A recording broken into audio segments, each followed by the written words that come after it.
Hello, and welcome back to my channel. And for you subscribers, I appreciate you all hitting that like button. I know you hear it from everybody else, but of course it really does help, because these algorithms are killing us.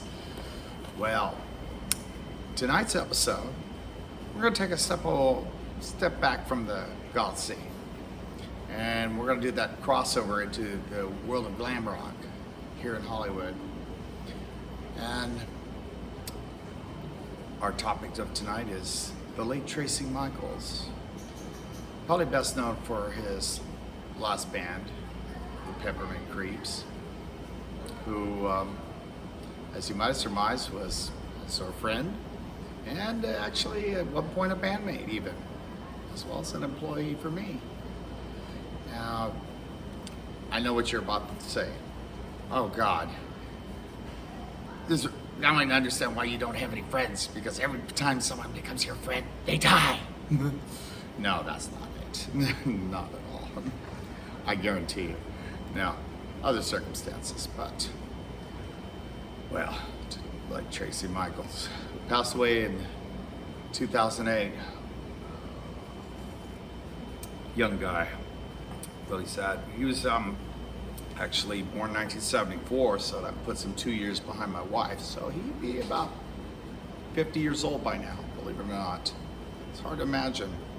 I like to think of everybody while they were young, and of course we all projected a young image. So let's get back to my friendship with him, my relationship with him. No, it wasn't a relationship. I'll start on the day that I got hired onto a film called Father's Day, and we'd been shooting throughout this whole thing, and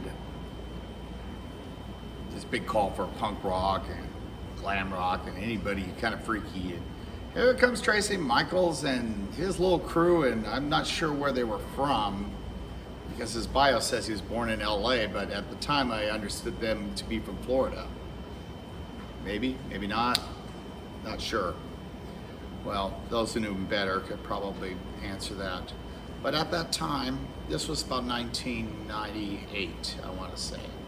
It was, actually, yeah. This would be actually no, 97, excuse me. It would be the summer of, it would be August of 1997.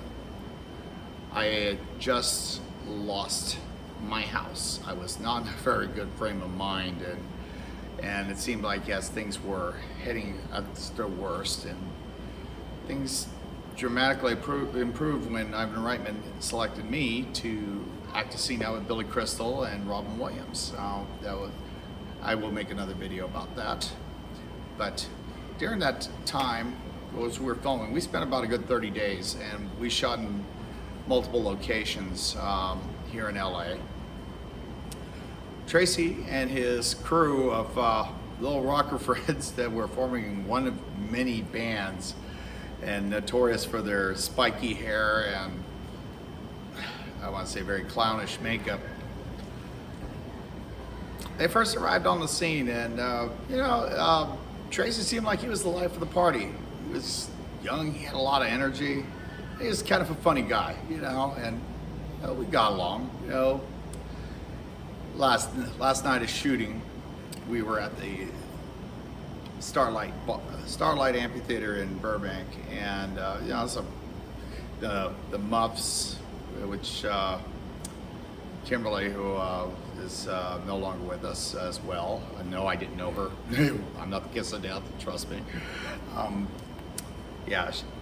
She was performing. She was the band in the movie, and of course, in between takes, Robin Williams entertained us, and it was a lot of fun. But yeah, when you're sitting on a movie set, you've got a lot of spare time, and you get bored, and so we start pulling all kinds of weird antics and pranks and shit on each other. And at that time, it was a presidential election year, and Bob Dole was the Republican nominee at the time, and at that time I just got a big cache of bumper stickers that said, dole for pineapple, not for president. And I had one left, and Traci was just such a funny guy. I said, hey, let me give you a present. He said, oh my God, this is the greatest fucking thing in the world. And he started going around and going, hey, dole for pineapple, not for president. He just couldn't get enough of that shit. Well, moving on. He would put together that first band he came out here with, quickly disintegrated. Didn't quite know what was the story, and I didn't care to ask, because, we'd run into Traci and new members of his crew that would become bandmates. And I lost track of how many bands he went through and didn't quite understand what is the big turnover with this guy. I don't know what's going on with him, but we'd run him into club makeup. I took a lot of photos of this guy, but for some reason, for the guy who was always grinning and smiling and happy, and the photos I took of him, he'd always have his hang down, he looked depressed. I'm like, what the fuck, Traci? Shane Talada, you do that same shit, or at least you used to, until I called you out. Well, Traci, he loved rock and roll. He was the perpetual glam rocker who showed up to the party a little too late. But he brought his own brand of energy, and he had his vision. Well, at some point between bands, Traci,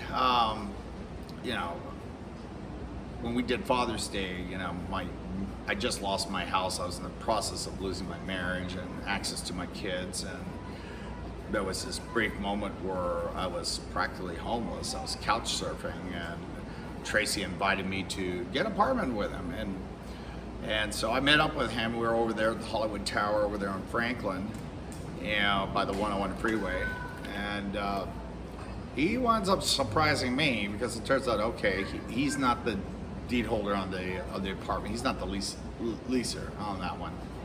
Instead, he's just got one bedroom. He wants me to split that with him, and he wants me to pay $400. But there was another catch. There was going to be another roommate, and this was Marky from Revlon Red, who,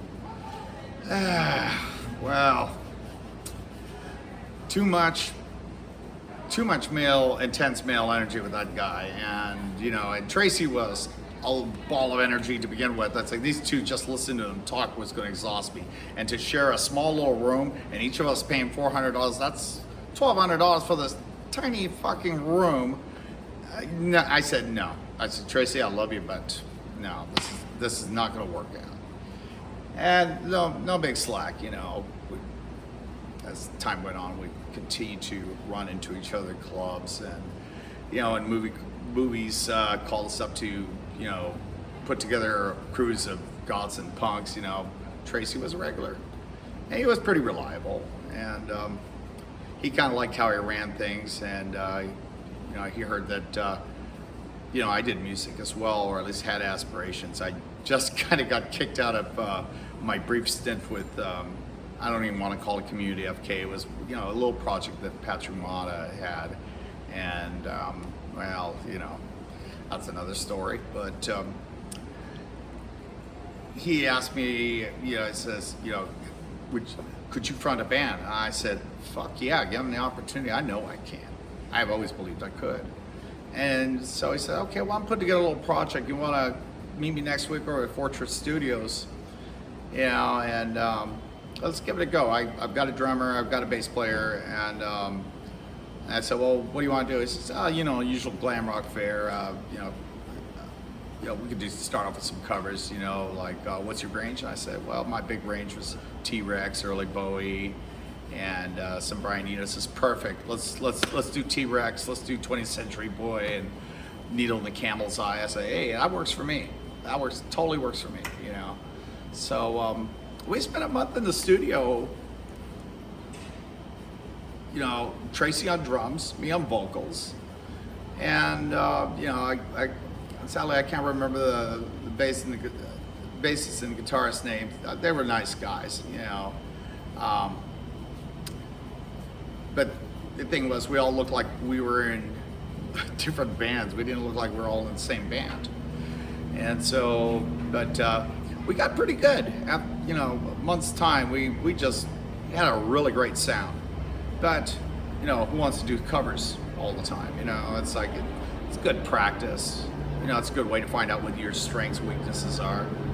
And then came that moment that probably was the reason why so many people didn't want to play with Traci, and mind you, he was a damn good drummer. He's probably one of the best I've seen, actually, and I mean, it seemed like most high intense energy people or the most annoying people usually make the best drummers for some goddamn reason. I don't know why that is, but Traci handed me some lyrics. In fact, I even still have some. I have at least a half a sheet of lyrics, and he says, I want to try to do an original song. And I said, okay, let's take a look at it. I'm looking at this thing, and it's like page after page after page. It's just every line is almost fill. I said, how many songs are in this? And where's the delineation between songs? He said, no, that's just one song. I go, what? One song? What is this? What's the beat on this thing? Oh, we're going a little quick 4/4. I go, this doesn't require a vocalist. This requires somebody who could do spoken word or is used to just doing punk rock shit, and not even really good punk either, And he said, no, I disagree. He says, give it a try. So I gave it a shot. I mean, I said, okay, I'll try something once. And I said, afterwards, I said, Traci, this is a mouthful. I mean, you're going to exhaust the audience. I mean, hell, I'm exhausted just even looking at it, much less, trying to vocalize it. And he said, okay, well, all right, well, we can cut this down a bit. I said, Traci, these lyrics, I think we could do a little better. And he said, well, I believe in them, and I'm we just kind of started having a little disagreements, but ultimately, I think what ultimately broke us up was not so much his original music, but he said, well, about your look. I'm going, what about my look? And back then I had the biggest fucking hair in Hollywood, and I'd come in there in big white fur coats and PVC all black, and I looked like I was going to perform no matter what the rehearsal was. I didn't give a shit, because I always believed that if you're going to sing your fucking heart out as if you're performing for 1,000 people. That's always been my attitude. And he said, well, no, I want you to copy my makeup and stuff. And I said, Traci, that's a gimmick. Since you moved here, you've done like what 3-4 bands with the same gimmick, and it doesn't seem to work. He says, no, this is a concept that will work. I said, Traci, there's a band in Japan that kind of has this look already. Actually, there's a few bands in Japan that has this thing. It's like, I want to be known for our music, our style, not a gimmick, and then to do word salad. And well, a few more disagreements later, and he decided to pull the plug on the project. I mean, he didn't work with any of us because the other guys didn't want to do the clown makeup either. So within 30 days, I'm not sure who he met first, but within 30 days, he slowly began to, hold on, gotta love the LAPD here. He began to put together what became known as Peppermint Creeps, or maybe there was one band before that, but it was, again, it was the same concept over and over again, the clown makeup, he had all these kind of silly band names, and I thought, we're all pushing our 30s here, and, you want to sing about teenage shit, I mean, it's kind of hard to relate to, and they said, well, look, if you don't want to do it, I'll find someone else who will. And I said, well, best of luck to you. We're no hard feelings. We're still friends. Yeah, sure, no worries. And we stayed friends for a while. And, well, life became very complicated, particularly, as I always say, after 9/11, things became very complicated. And, well, I kind of had to walk away from the life I was living, and I started tried to reintegrate into the mail world for a short time. I started hanging out at the Rainbow, and Traci was the life of the party there. I mean, yeah, sure, they had Lemmy, but Lemmy was a bar stool, he just sat there and didn't do anything, I mean, he looked so goddamn bored. I would just come up to him and go, "Hey, Lemmy, what's with the fucking Nazi shit?" And he's like, he just didn't have an answer. Didn't want to put up a defense. I was like, "You can't do that. That's Lemmy from Motorhead." Oh, I'm like, so? It's a fair question. What's with the Nazi shit? Even Traci thought that was pretty funny, but Traci was always, he had his little gang of friends outside of his band. There was that Chris Lacey guy. I heard he recently passed away,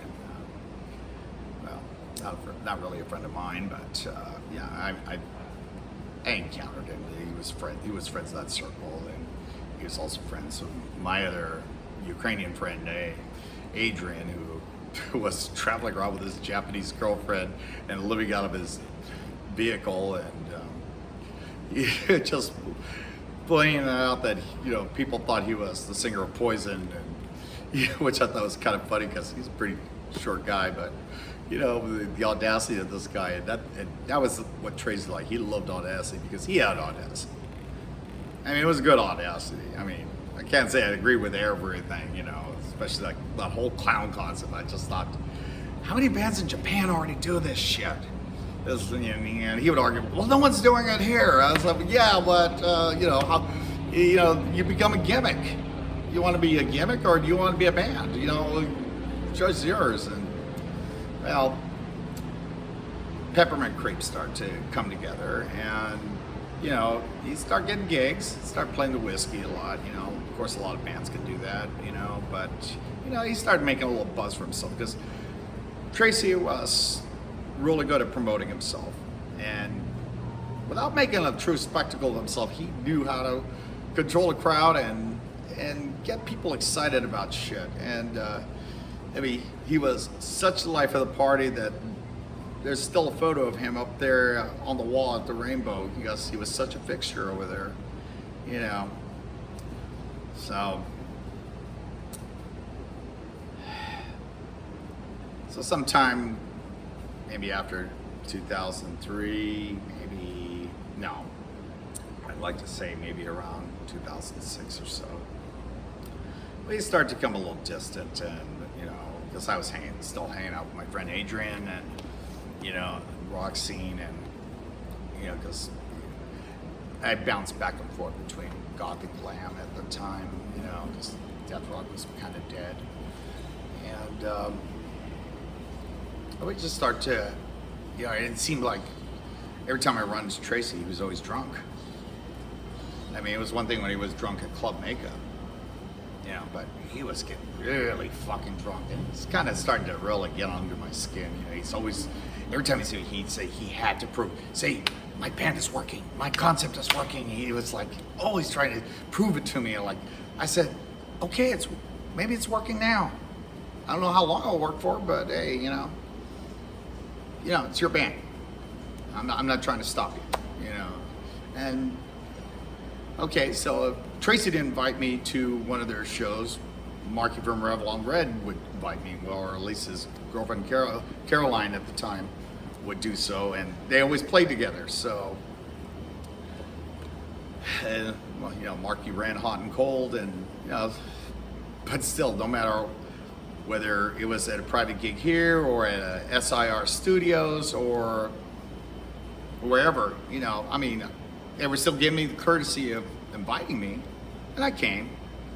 And Traci had really got into his last controversy, and I told him, I said, because he wanted to know my opinion.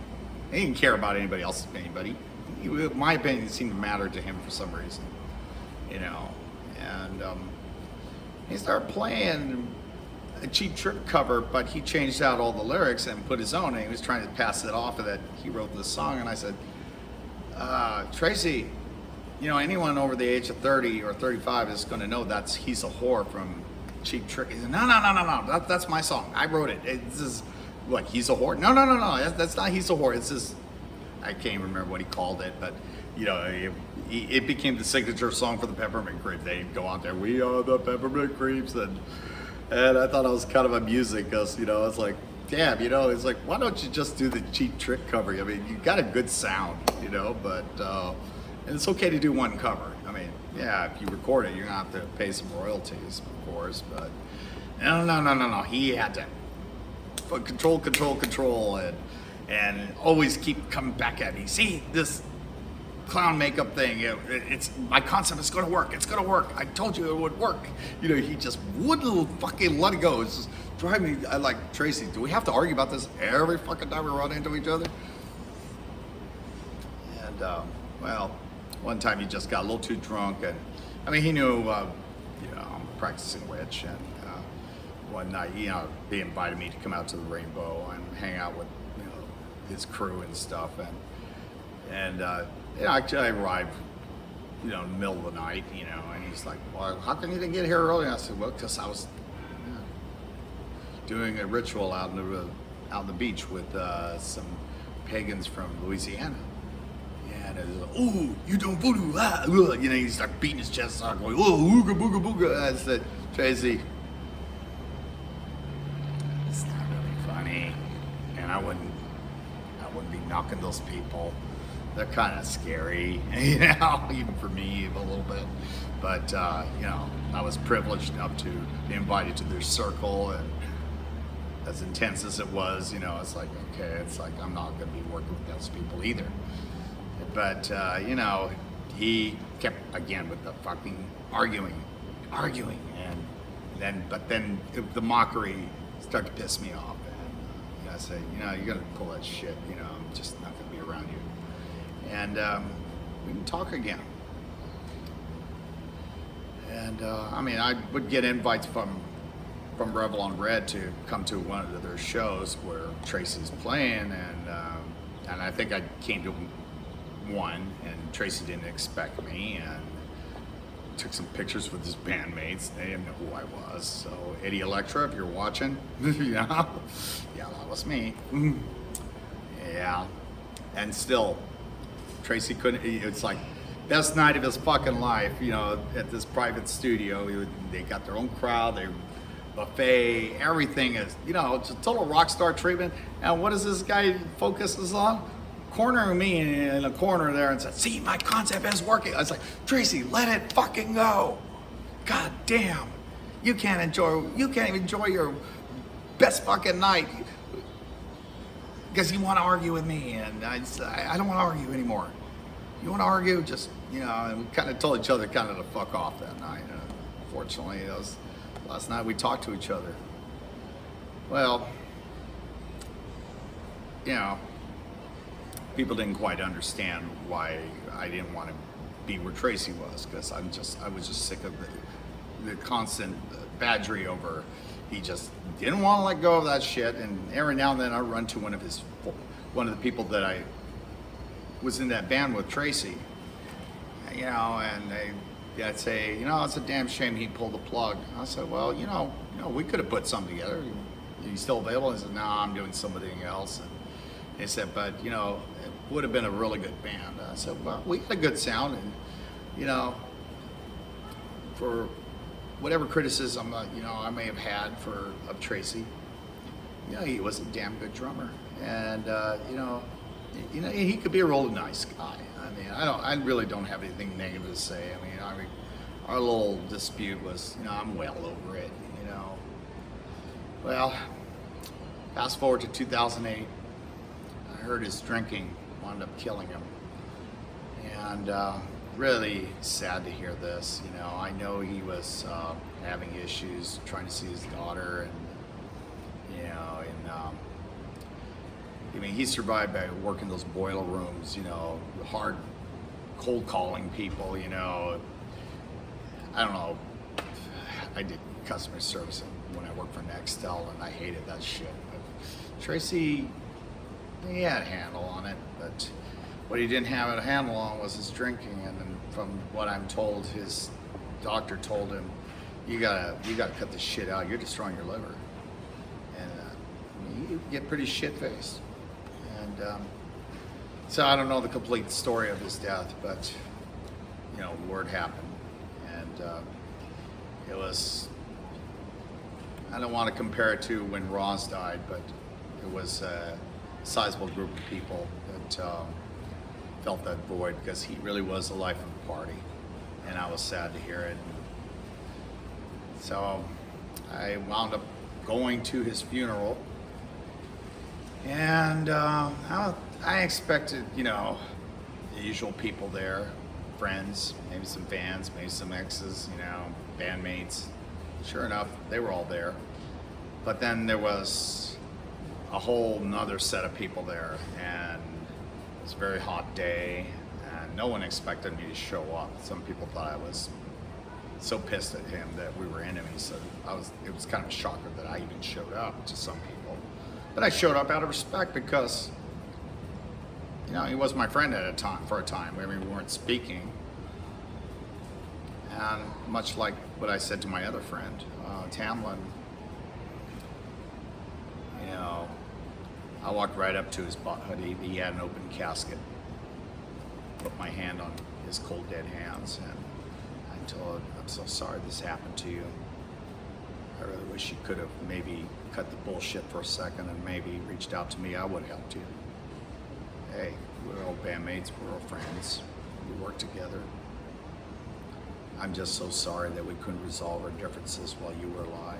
But I think his problems had magnified to a point where people like myself and some of the other friends he had that he hadn't hung around in a while, we probably weren't even registering on his mind. So, you know, there were like I said, a couple dozen people that knew Traci well, that were there, you know, out of respect, and they were genuinely grieving. Then there was this fucking circus of about 100 people, everybody in the fucking glam scene, including there were these 3 triplet, you know, boy Barbie dolls that, you know, from Finland who showed up, and like, why the fuck are you here? You know, I'm just like, some obnoxious fucking people. They were trying to make it into a fucking spectacle and a circus, and I'm like, do you even know this guy? You know, it's like, this is a fucking funeral, not a goddamn circus. This isn't a fucking nightclub. And some people were just showing up just to be seen. I thought this was bullshit. The sooner I was out at that funeral, the better. But I went home, lit my candles, and said a prayer for him. And well, I lost a lot of friends over the years. ODs, HIV, violence, just other kinds of problems, suicide, murder. Traci was kind of unexpected. I didn't see that one coming, but then again, like with Tamlin, I was no longer in his orbit, so I didn't know. But, you know, he was a worthy friend for a time. He was probably one of the best drummers I ever played with, and for what it's worth, I felt if I'm going to spend Oban talking about my dead friends, he was noteworthy enough to have such mention, to dedicate such time, and to share what a privilege it was to work with him and to know him. I mean, he wasn't a bad guy, he wasn't a villain. I mean, yeah, he got a little obnoxious when he's drunk, but who doesn't? You know, go through a phase. It's our way of dealing with problems, I suppose. Again, it was just unfortunate. He died too young. And it's part of me that misses him. And who knows? Maybe we'll see him again. Well, if there's any small consolation, Traci, at least Cheap Trick won't be suing you now. I wish you would listen to your doctors and maybe reached out to a few people. Trust me, we would have made time for you. Well, this has been another one of my tragic rock and roll stories of the music scene here in Hollywood. And Traci Michaelz, well, they say he's over there at Hollywood Forever. I can't seem to find that slab he's on, but they say he's there. And his funeral was there.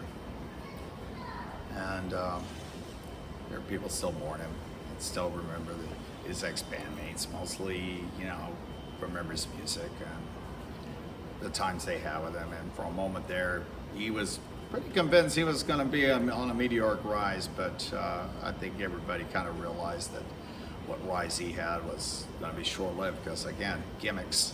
You got to have more than a gimmick. That's just a matter of fact. You know, you can't ride on just a gimmick. But he thought I mean, he was a great drummer. Lyricist, not so much. But hey, that's not here or there. That's, I guess, a matter of opinion, I suppose. Yeah. Well, this has been Eva Death Dolly, and I promise you, I'm not going to be focusing on every dead person I know, and because it's kind of a long list. But Traci was worth talking about, and so Caroline and Regina out there who really mourned for him, and his daughter, his old bandmates, and Eddie out there. Again, thank you for your assistance in helping put this together. You know, this is the time when the world of the dead and the world of the living intersect, at least in Japanese Buddhist tradition. So, a little toast to our departed friend. Salud. As to you, Traci. I hope you're the life of the party wherever you are, because if you're stuck with those goddamn Christians, let's go to Spork. Well, I'm sure where he's at, he's making somebody smile. He sure made a few people smile. And in spite of our differences, I can smile looking back at how fun I had, you know, playing in that band with him. It's unfortunate we didn't get out of the studio, but it is what it is. Bands come and go. I've been in so many bands that never made it out of the studio. Kind of putting one together right now, in fact. Hopefully this one will, but who knows. But Traci, if you go to the Rainbow, I believe he's up there on the staircase somewhere. You'll recognize him. He's got big pink or green, spiky blue hair and crazy clown makeup, and always smiling and grinning. You see that picture, you'll get a sense of just what what an energetic guy he was. And for what glam rock still exists, it will never be as fun without him.